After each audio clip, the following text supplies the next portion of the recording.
ลิตครับมา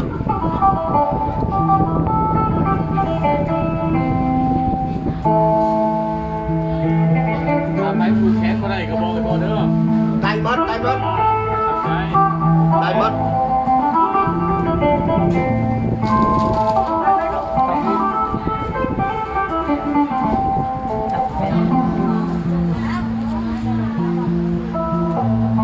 มีแต่นักเสพมันนั่นนี่มีอะไรหรอครับเอามาแล้วได้ไหม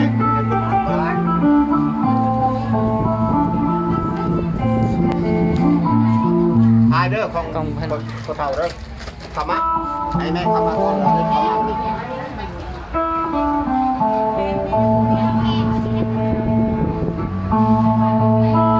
แต่เขาไปแต่ขมวนพอเว้ยเขาน้อยคุณเซ่ไปขมวนไปตลอด3 ปี4 ปีแล้ว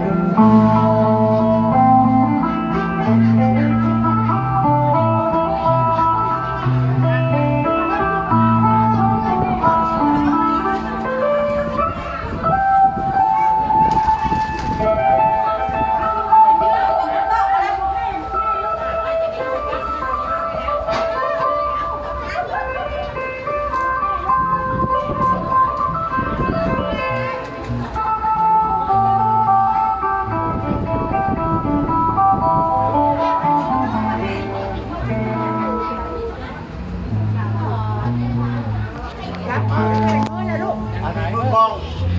งพ่อมือกอ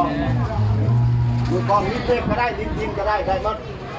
ยังประธานนี่เมียโชด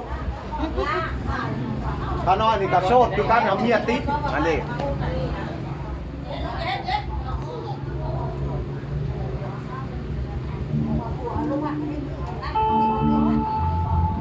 ไปบรรเลงมัน